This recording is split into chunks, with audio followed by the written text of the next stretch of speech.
the podcast a month before anywhere else, exclusively on Amazon Music, included with your Prime membership.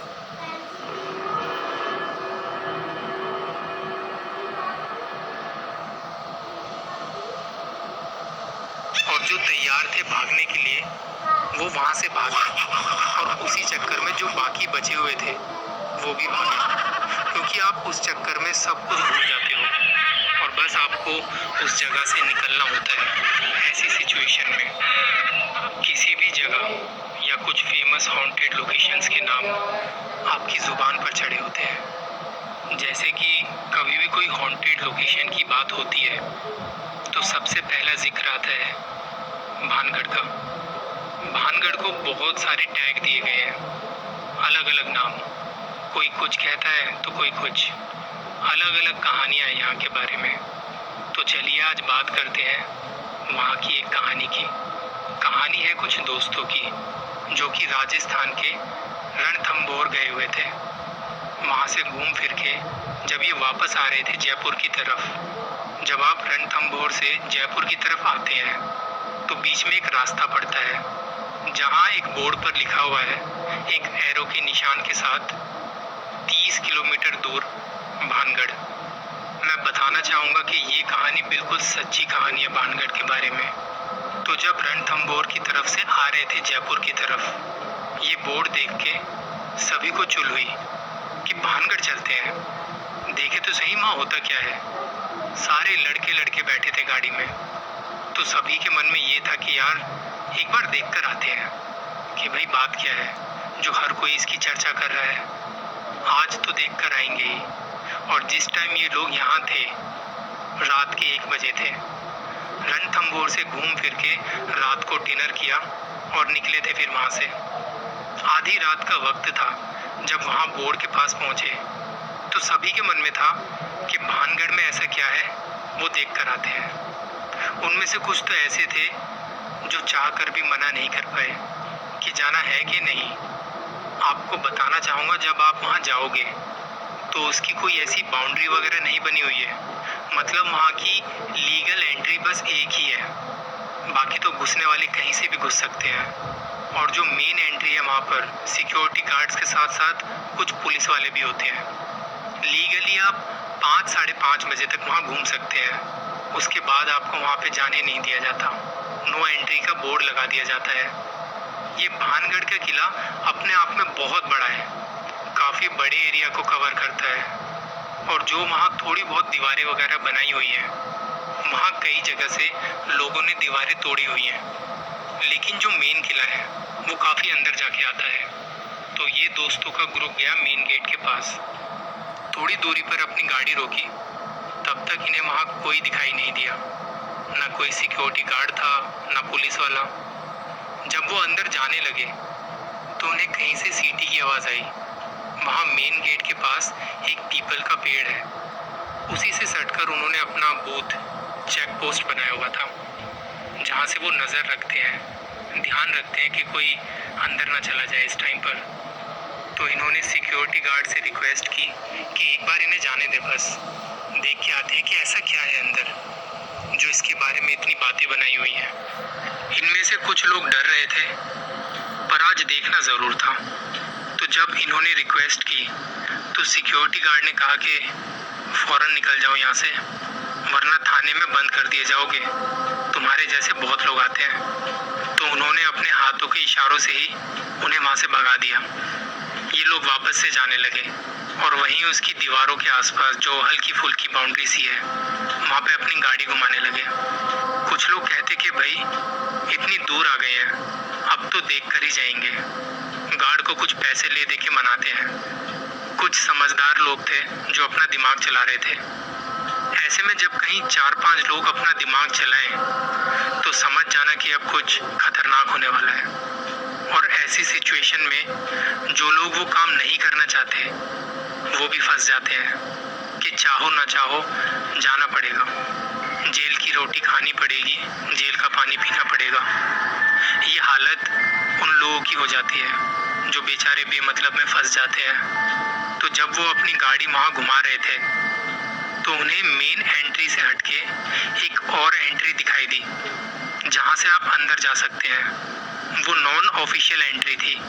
ऐसे कई entry point है वहाँ पे, official entry बस एक ही है। तो भैया आप प्लान बना के इस वाली एंट्री से अंदर जाएंगे, नहीं दिखाई देगा किसी को अंधेरे में। चुपचाप बचते बचाते वहाँ से निकल के अंदर किले तक चले जाएंगे। तो अब जब इनका दिमाग चला तो वही हुआ, गाड़ी को कहीं सेफ जगह लगाया और उतर गए। 5-6 लोग थे। एक जो ज़्यादा समझदार था वो कह रहा था कि वीडियो भी बना लेते हैं। इन्हीं में से 2 दोस्त तैयार भी हो गए कि हम वीडियो भी बनाते हैं। उन दोनों के अंदर डिस्कवरी और नेशनल ज्योग्राफी चैनल वालों की आत्मा आ गई कि आज मुझे कुछ दिखाई दे तो मैं कैमरे पर रिकॉर्ड करूँगा, क्योंकि उन्हें आज ही सारे काम करने थे, सबूत भी आज ही इकट्ठे करने थे। लोग इतने सालों से यहाँ रिसर्च कर रहे हैं, लेकिन इन्हें भरोसा था कि वो आज सब रिकॉर्ड करके जाएंगे। तो इन लोगों ने प्लानिंग की। अब एक बात और है, जब ये चले थे रणथंभौर से तो इन्होंने कुछ मिठाई खरीदी थी वहाँ से, और वो मिठाई जो है इनमें से किसी एक के बैग में थी। वो बैग एक बंदे ने अपने कंधों पर टांगा हुआ था। बैग की चेन अच्छे से बंद थी, मिठाई डब्बे में पैक और पॉलिथीन में बंद थी। ये लोग अब धीरे धीरे अंदर जाने लगे। वहाँ आसपास कोई आवाज़ नहीं थी, एकदम सन्नाटा पसरा पड़ा था। वो लोग अंदर जा रहे थे और जब वो काफ़ी अंदर आ चुके थे तो वहाँ पर कुछ कुत्ते दिखाई पड़े। ऐसी जगहों पर कुछ और हो ना हो, कुत्ते बिल्ली ज़रूर होते हैं। तो वहाँ कुत्ते दिखाई दिए, और सबसे चौंकाने वाली बात ये थी कि उन कुत्तों ने इन पे भौंका तक नहीं। ये बड़ा चौंकाने वाला था वहाँ पर।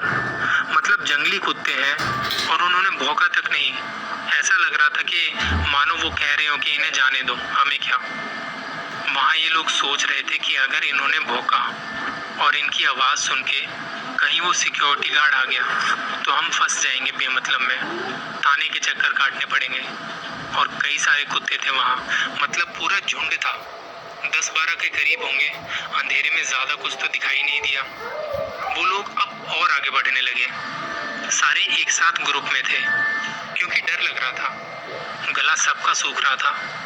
तो धीरे धीरे जब ये आगे जा रहे थे तो इनमें से किसी एक का पैर पत्थर पर पड़ा और कुछ आवाज़ हुई।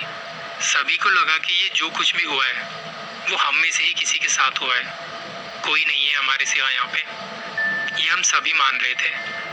पर वो आवाज़ रात के सन्नाटे में तेज सुनाई पड़ी थी, और जो तैयार थे भागने के लिए वो वहाँ से भागे, और उसी चक्कर में जो बाकी बचे हुए थे वो भी भागे। क्योंकि आप उस चक्कर में सब कुछ भूल जाते हो और बस आपको उस जगह से निकलना होता है ऐसी सिचुएशन में। तो उस चक्कर में वहाँ से भागे और इन्हें कुछ नहीं दिखाई दिया, सब कुछ सही था और सारे रास्ते मस्ती मजाक कर रहे थे। कुछ नहीं दिखा, सब फालतू की बातें बनाई हुई हैं, भानगढ़ के बारे में ये, भानगढ़ के बारे में वो, कुछ नहीं था वहाँ। वो लोग गाड़ी तक आए और निकले जयपुर की तरफ। काफ़ी टाइम हो गया गाड़ी चलते चलते।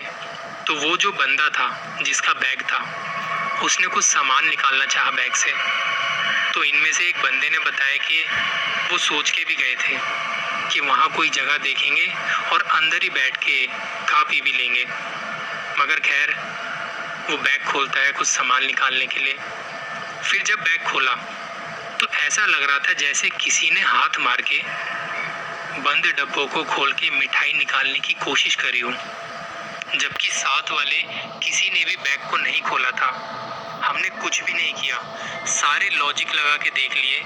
उसके बाद पता चला कि वहाँ हमारे साथ कुछ हुआ है जिसकी हमें भनक तक नहीं हुई। इसके बाद इन लोगों ने वहाँ जयपुर पहुँच के थोड़ा बहुत लोगों से पूछा, इंटरनेट पर पढ़ा, तो ऐसे कई किस्से थे जब वहाँ शाम को या रात को कोई मिठाई लेके गया, उनके मिठाई वाले डब्बों में या बैग में किसी ने उसे फाड़ दिया हो, उसे खाने की कोशिश की हो। आपको भले ही वहाँ कुछ ना दिखाई दिया हो, लेकिन आपकी मिठाई वहाँ उसे पसंद आ जाती है। मतलब कोई तो है जिसे मीठा बहुत पसंद है। तो अगर आपको ऐसे एडवेंचर पसंद है, भूतों से मिलने का मन है, आपका भी कोई प्लान बने तो वहाँ मिठाई लेके जाना। क्या पता ऐसे हालात में आपकी वहाँ किसी से मुलाकात ही हो जाए, लगे हाथों मुंह भी मीठा हो जाएगा।